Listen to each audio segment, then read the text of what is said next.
구약 1174면 에스겔서 17장 22절부터 24절까지 우리 같이 읽겠습니다. 주 여호와께서 이같이 말씀하시되 내가 백향목 꼭대기에서 높은 가지를 꺾어다가 심으리라.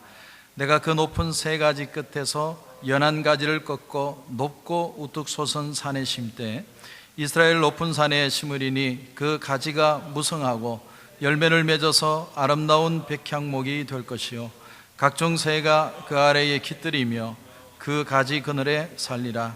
들의 모든 나무가 나 여호와는 높은 나무를 낮추고 낮은 나무를 높이며 푸른 나무를 말리고 마른 나무를 무성하게 하는 줄 알리라. 나 여호와는 말하고 이루느니라 하라. 아멘. 오늘 제목을 예수님은 참 포도나무, 우리가 잘 아는 예수님은 참 포도나무시다라는 그런 주제입니다. 에스겔이 바벨론으로 포로로 끌려갈 때 나이가 25살입니다. 어디를 근거로 하느냐면 우리가 에스겔서 1장 1절을 보면 제30년 4월 5일, 그래서 에스겔의 나이가 30이 되었고 2절에 보면 여호야긴이 사로잡힌 지 5년이 되었다. 그래서 5년 동안의 포로 생활을 하고 그 나이 30세에 하나님의 말씀을 받았다. 우리가 그렇게 말씀을 봅니다. 한번 여러분 상상해 보십시오. 젊은 나이에 25살 나이에 한참 꿈 많은 나이에 바벨론의 포로로 끌려가면서 에스겔은 과연 어떤 생각을 했을까? 참 많은 생각을 했을 겁니다. 정말 하나님은 살아계실까? 하나님이 살아계신다면 어떻게 이와 같은 어려움을 우리에게 주실까? 하나님은 전능하실까? 하나님이 능력이 있으시다면 왜 우리가 포로가 될 수밖에 없었을까? 하나님은 전지하실까? 하나님은 모든 것을 알고 계셔서 우리가 포로로 당하는 고난과 어려움과 학대 속에도 하나님은 우리와 함께 하시는 것일까? 아니, 정말 하나님이 살아계시다면 그 하나님은 바벨론에서도 우리와 함께 하실까? 이 이민 땅에서도 하나님은 우리와 여전히 함께하고 계시는 것일까? 이 바벨론의 강대한 땅, 이 황량한 땅에서 볼모로 잡혀와 있는 것을 하나님은 보고 계실까? 아니면 역사를 그대로 하나님은 방관하실까? 도대체 우리에게 오는 이 고통의 원인이 뭘까? 내가 지금 700마일이나 떨어져 있는 내 고향 땅에 언제쯤 발을 디딜 수 있을까? 우리 미래는 과연 어떻게 될 것인가? 수많은 생각들을 하면서 에스겔이 아마 포로로 잡혀갔을 것입니다. 앞으로 나는 뭘 해야 될까? 난 도대체 어떻게 살아야 하나? 그것이 아마 이 에스겔의 가슴 속에 이해되지 않는 큰 퀘스천이었을 겁니다. 지난 주간에 제가 새벽 제단에 무릎 꿇고 기도하다가 갑자기 이런 기도를 드렸습니다. 때로는 성령님께서 기도를 인도해 가실 때가 있습니다. 하나님, 이 땅을 좀 회복시켜 주시옵소서. 이 지역을 좀 회복시켜 주시옵소서. 근데 나도 모르게 가슴이 울컥 하더니 참 감동이 밀려왔습니다. 하나님, 내가 할 수 있는 일이 뭡니까? 이 땅을 회복시키기 위해서 하나님, 내가 도대체 뭘 할 수 있습니까? 그렇게 참 울면서 기도한 것이 기억이 납니다. 그런데 하나님께서 그런 절망과 방황의 많은 생각들 속에 있던 에스겔에게 그발 강가에서 한 환상을 통해서 하나님의 비전과 말씀을 주십니다. 저는 믿기는 우리의 마음속에 이 미국을 향한, 우리에게 주신 이민 땅에서의 우리의 마음에 하나님을 향한 열망만 있다면 하나님은 오늘도 저와 여러분 속에 소망을 주시고 말씀을 주시고 비전을 주실 수 있다고 분명히 믿습니다.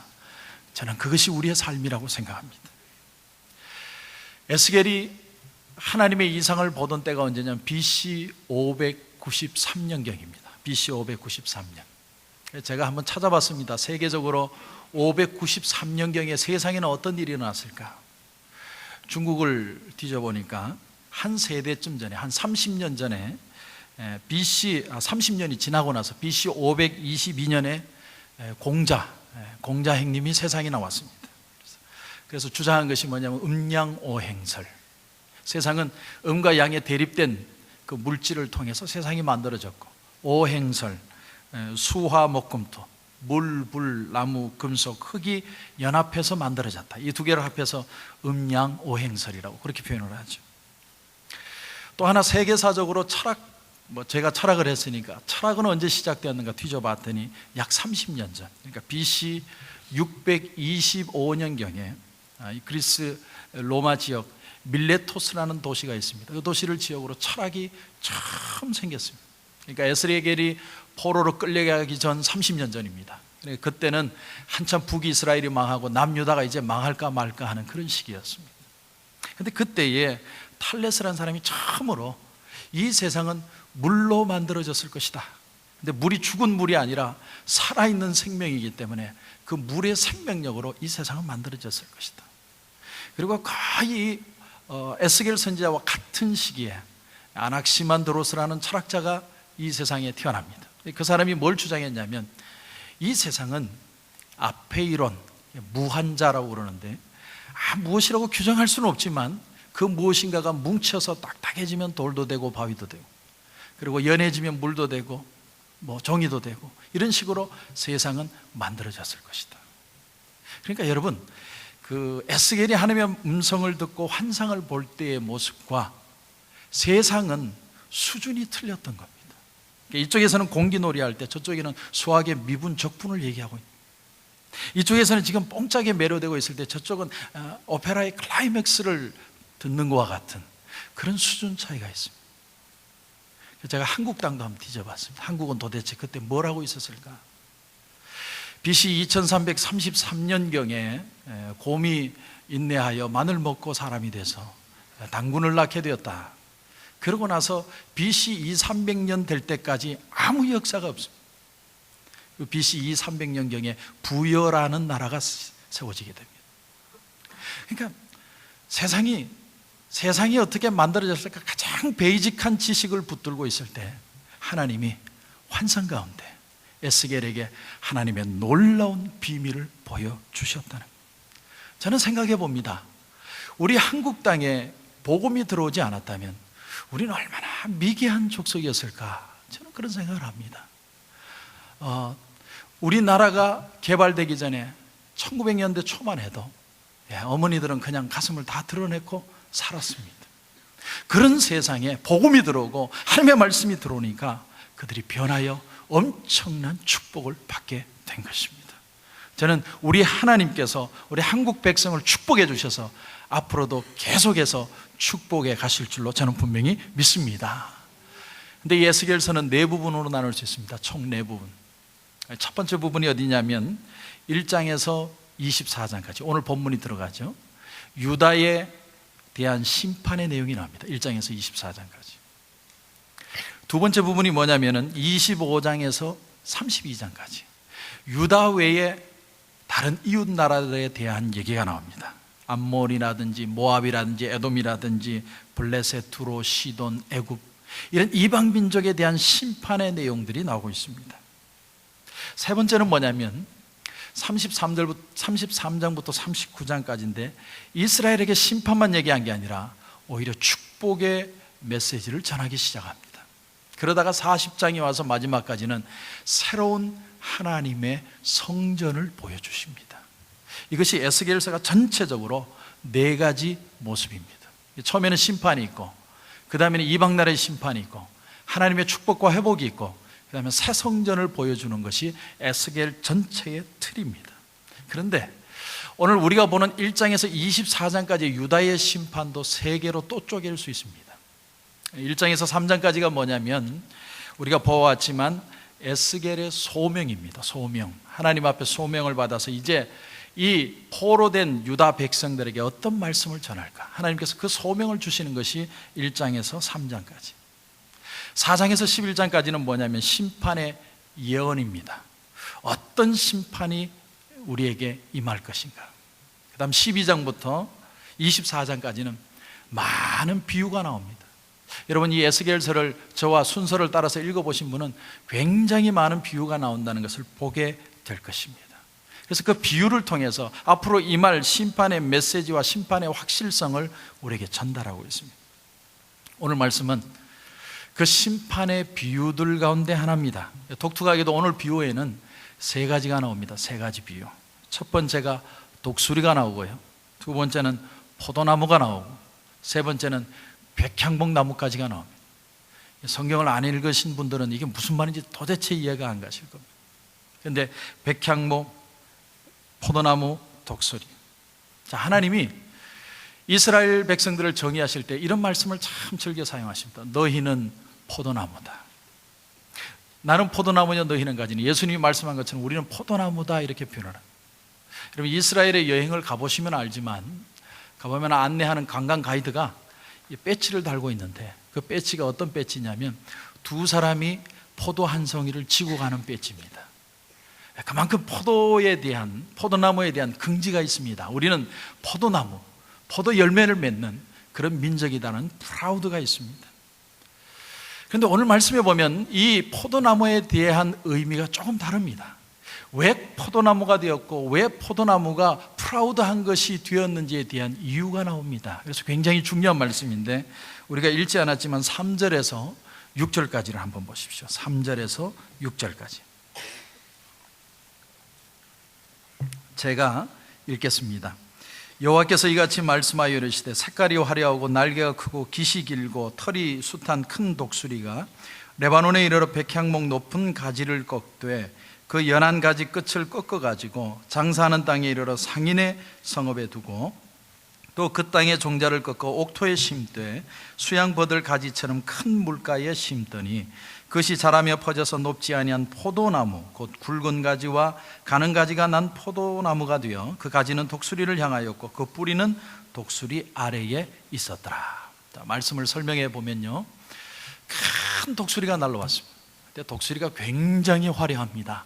오색 찬란한 독수리가 큰 날개짓을 하면서 날라왔는데, 영적으로 이건 무엇을 암시하느냐면 바벨론이 여러 나라를 점령한 모습을 나타냅니다. 근데 그 독수리가, 바벨론이라는 독수리가 날라와서 어디에 앉았느냐면 레바논의 백향목 나무 꼭대기에 앉았습니다.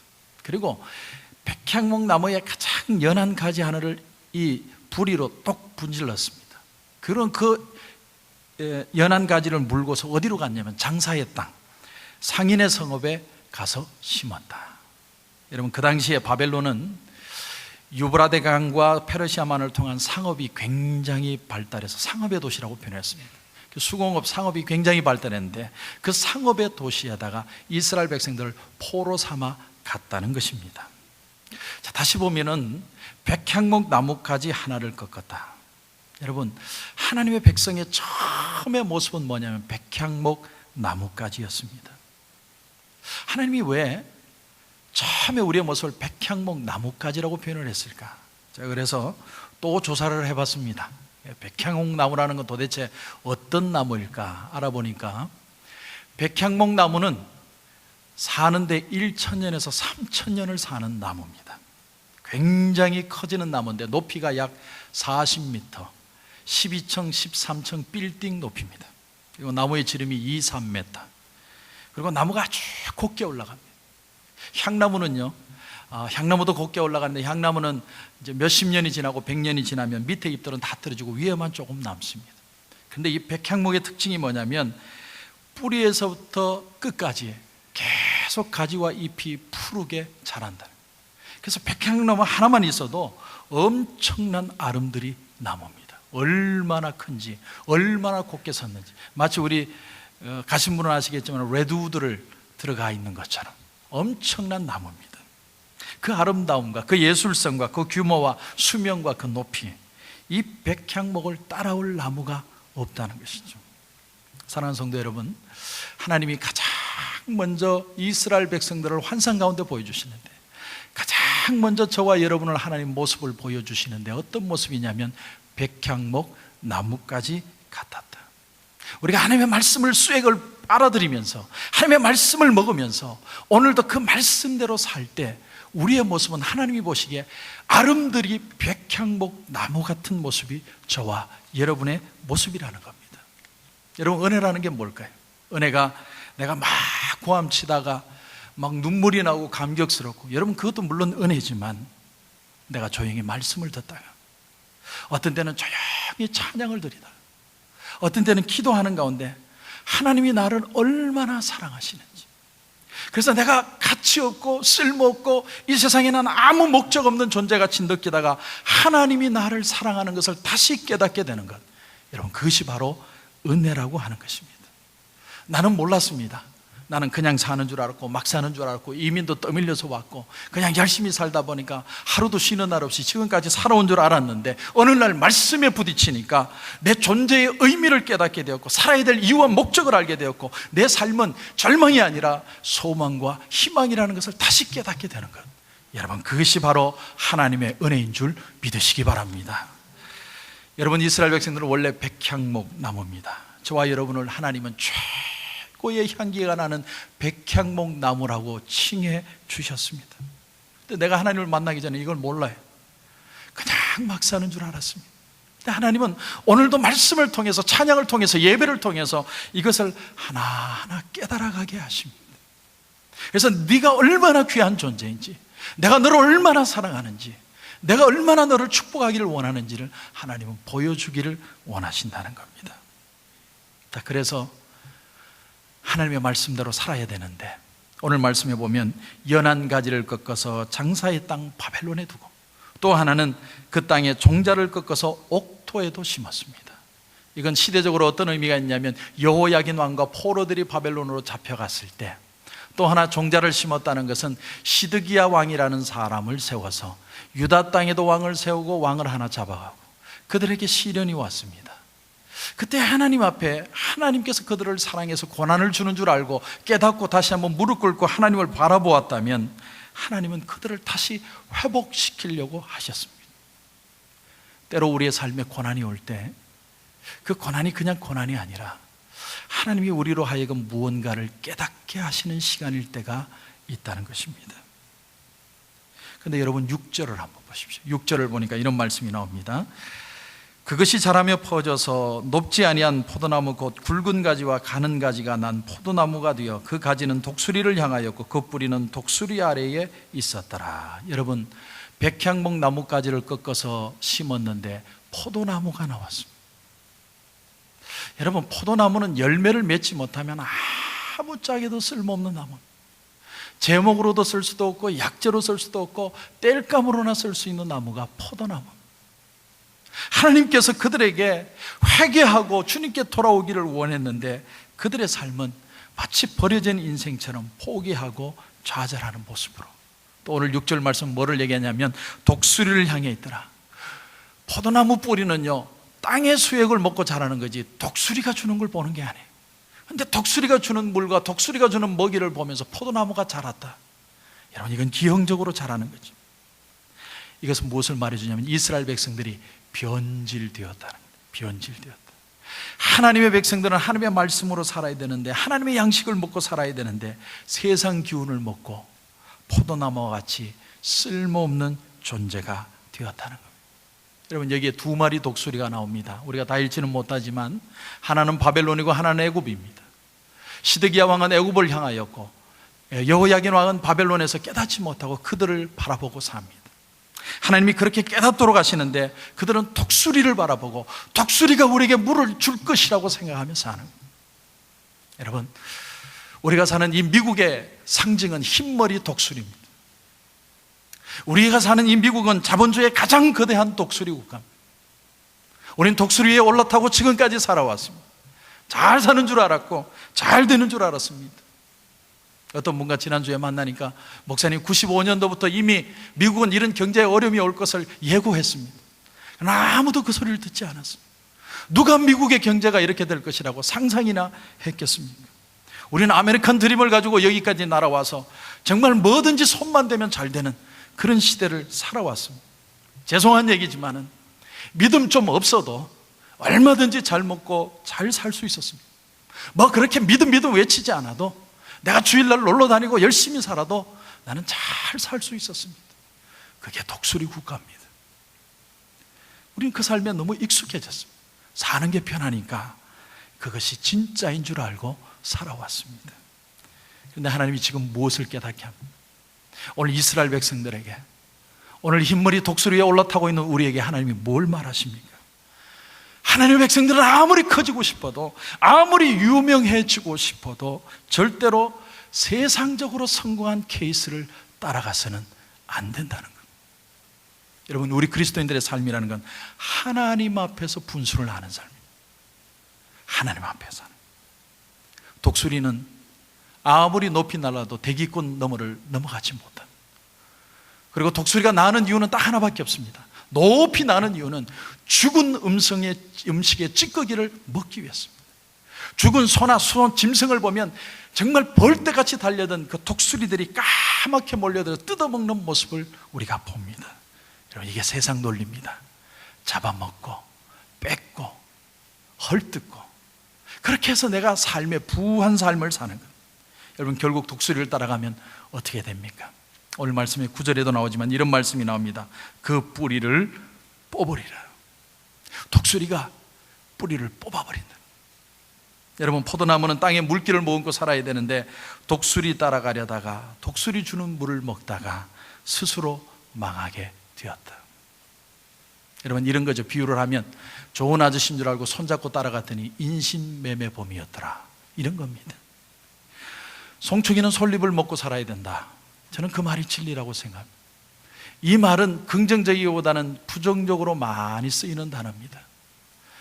올라가지 못할 나무 쳐다보지도 말아라, 그런 의미로 쓰인 말이지만 우리는 하나님 안에서 분수를 알고 살아야 됩니다. 내가 잘했기 때문에 때로는 사기도 치고 때로는 편법으로 내가 잘 먹고 잘 사는 것이 잘 사는 게 아니라는 거예요. 때로는 어려움도 당하고 때로는 내가 억울함도 당하고 고난도 당하고 바보같이 사는데 하나님 말씀대로 사는 것이 축복된 삶이라는 거예요. 우리는 하나님 백성이기 때문에 하나님 말씀만 붙듭니다. 단시간에는 그런 게 손해보는 것 같고 지는 것 같습니다. 그러나 하나님의 위대하심이 바로 우리의 연약함을 통해서 나타난다는 사실이 기독교의 진리입니다. 여러분, 이것이 역설적인 신앙의 삶의 원리입니다. 특별히 오늘 말씀에는 하나님의 백성을 연한 잎사귀라고 표현합니다. 저와 여러분은 연한 잎사귀 같습니다. 사기치려고 덤비들면 얼마든지 사기칠 수 있는 사람, 너무 순수하고 순진해가지고 너무 깨끗해가지고 상처 잘 받는 사람이 저와 여러분의 삶입니다. 나보다 똑똑한 사람들이 이 세상에 얼마나 많은지 모릅니다. 그런데도 나는 하나님의 백성이기 때문에 때로는 당하기도 하고 고난도 당하지만 하나님의 말씀을 붙들고 있었더니 하나님의 우리의 부족함을 보시고 우리를 위대하게 세워주시는 축복이 그리스도인들의 축복인 줄 여러분 믿으시길 바랍니다. 그래서 여러분, 오늘 말씀에 보면 이렇게 절망과 좌절과 독수리 두 마리에 의해서 포도나무, 쓸모없는 나무로 되는 것으로 끝나는 게 아니라 굉장한 반전이 일어나고 있습니다. 이 반전이 없었다면 예수 믿는 저나 여러분은 정말 불쌍한 사람들입니다. 주일날 남들 놀러 다니는데 우리는 와서 예배드리고 이 말씀 앞에 말씀을 들으려 하고 깨끗하게 살려 하고 말씀대로 살려 하는 게 얼마나 불쌍한 인생입니다. 근데 하나님은 그런 인생을 버리시는 게 아니라 새로운 반전을 주시기 위하여, 여러분 오늘 22절을 한번 보십시오. 오늘 22절 말씀 보시면 주 여호와께서 이같이 말씀하시되 내가 백향목 꼭대기에서 높은 가지를 꺾어다가 심으리라. 내가 그 높은 세 가지 끝에서 연한 가지를 꺾어 놓고 우뚝 솟은 산에 심되. 하나님께서 백향목 꼭대기에서 높은 가지를 꺾었다는 거예요. 연한 나뭇가지를 꺾었습니다. 참 하나님이 우리를 도우시는데 어떻게 도우시냐면 겁나와라 뚝딱 이렇게 도우시는 게 아니라 똑같은 스타일로 똑같은 방식으로 백향나무 꼭대기에 있는 연한 가지를 꺾으셨습니다. 그런데 그 꺾은 연한 가지를 어디에다 심느냐면 높은 산 꼭대기에 심었다. 다시 말하면 하나님께서 시온산 꼭대기에 심은 것입니다. 이 심어진 연한 가지가 누구냐면 바로 예수 그리스도입니다. 하나님께서 우리를 구원하셔야겠다. 저들은 내 도움이 아니면 살아날 수 없다. 당하고 살고 어렵게 살고 그러다가 자신의 삶을 저주하며 살다가 죽을 것 같으니까 하나님이 도우시기 위하여 한 손길을 보내셨는데 그분은 새로운 스타일이나 신적이나 능력인 모습이 아니라 가장 약하고 연약한 모습으로 우리를 도우시기 위하여 예수 그리스도가 이 땅에 비천한 자리에 오시게 되었다는 겁니다. 여러분, 독수리가 날라와가지고 장사의 땅에다가 심고 똑같은 방식으로 또 애굽에도 심었는데 하나님은 그 똑같은 방식으로 이번에는 높고 우뚝 솟은 산에 심었습니다. 영적으로 하나님의 땅 예루살렘 성에 다시 심은 겁니다. 마치 비유하자면 이런 겁니다. 제가 태권도 한 7단 되는 사람하고 싸우는데 제가 게임이 되겠습니까? 근데 그분하고 싸우는데 싸움의 방식이 뭐냐면 닭싸움입니다. 닭싸움. 내가 태권도를 하면 지지만 닭싸움을 하면 지보다 내가 낫죠. 하나님이 그런 방식으로 하는 거예요. 똑같다. 구약의 예수님을 표현하는데 이사야 53장 2절에 보니까 이런 말씀이 나옵니다. 그는 주 앞에서 자라나기를 연한 순 같고 마른 땅에서 나온 뿌리 같아서 고운 모양도 없고 풍처도 없은즉 우리가 보기에 흠모할 만한 아름다운 것이 없도다. 연한 순 같은 꺾인 저와 여러분을 이해하기 위해서 예수님이 직접 연한 순이 되셔서 저와 여러분을 위하여 이 땅에 오셨습니다. 예수님의 가문이 얼마나 비천했던지 나는 이 땅에 머리 둘 곳도 없다고 표현을 하셨습니다. 요한복음 7장에 보면 예수님이 정식으로 배우지도 못했다는 것을 알 수 있습니다. 예수님이 예루살렘 성전에서 열심히 가르치고 있으니까 유대인들이 놀라서 이런 말을 합니다. 너는 글도 안 배웠는데 어떻게 글을 하느냐, 가르치느냐. 그때 예수님의 대답이 뭔 줄 아십니까? 내 교훈은 내 것이 아니요 나를 보내신 이의 것이니라. 예수님이요 공부 안 하셨습니다. 무식했습니다. 근데 하나님께서 은혜 주셔서 그 은혜와 감동으로 하나님의 말씀을 가르쳤다. 더 나갑니다. 예수님이 더 낮아지셔서 예수님은 자기의 의지도 하나님 앞에 맡겼습니다. 마지막 십자가를 앞에 두고 사시는 말씀이 나의 원대로 마옵시고 아버지의 뜻대로 되기를 원하나이다. 연한 순같이 가장 연약한 모습으로 주님은 승리를 이루어 주셨습니다. 이번 주간에 장례식이 있었습니다. 45살 여집사님이 소천하셨습니다. 젊은 나이. 한참 율동을 좋아해가지고 제가 감사하는 교회에 있을 때 그렇게 이쁘게 율동하시던 집사님이었는데 제가 그 관에 있는 죽음을 볼 때는 정말 세상을 다 산 할머니의 얼굴로 온몸에 물기란 물기는 다 빠진 모습으로 돌아가셨습니다. 세 번째 아들을 낳았는데 아들을 낳고 나서 우울증이 왔고 우울증 후에 난소암이 걸려서 견디지 못하여 마지막까지 진액이 다 빠져서 돌아가셨습니다. 그분이 돌아가시기 전에 마지막 예배까지 진통제를 맞고 와서 하나님 앞에 찬양을 드리는 그 모습을 그 목사님이 설교를 하시는데 참 마음이 울컥했습니다. 마지막까지 내가 하나님을 찬양하고 싶다. 근데 목사님이 장례식을 진행하면서 설교 가운데 이런 얘기를 하십니다. 어느 목사님이 특이하게도 장례식을 치르는데 누구 장례식을 치르냐면 자기 사모님, 아내의 장례식을 목사님이 직접 치르신 일이 있었습니다. 근데 그분이 이런 얘기를 하는 거예요. 이제 덩그러니 자기와 아이들만 남았는데 아이들을 태우고 어딘가를 가다가 신호등 앞에 섰습니다. 근데 갑자기 어디서 왔는지 큰 추럭이 막 달려오더니 바로 옆에 꽥 하고 서더랍니다. 순간적으로 얼마나 놀랐는지 모릅니다. 근데 바로 그 순간에 하나님이 목사님에게 영감을 주셨습니다. 그 순간에 아이들을 돌아보면서 목사님이 질문합니다. 얘들아, 저 트럭에 치이는 게 낫겠니? 트럭의 그림자에 치이는 게 낫겠니? 아빠, 그런 질문이 도대체 어디 있어요? 당연히 트럭의 그림자에 치는 게 낫죠. 그걸 질문이라고 하세요. 그러면서 이 목사님이 성도들을 향하여, 사랑하는 성도 여러분, 우리가 예수님과 살아가는 삶은 마치 큰 추럭의 그림자에 치이는 것과 같습니다. 우리의 삶에 고난도 있고 어려움도 있고 아픔도 있지만 우리는 쓰러지지 않고 우리는 망하지 않습니다. 주님이 나와 함께 하시기 때문에 그렇습니다. 그리고 유명한 말씀을 하셨습니다. 시편 23편 4절 말씀. 내가 사망의 음침한 골짜기를 다닐지라도 해를 두려워하지 않을 것은 주께서 나와 함께 하심이라.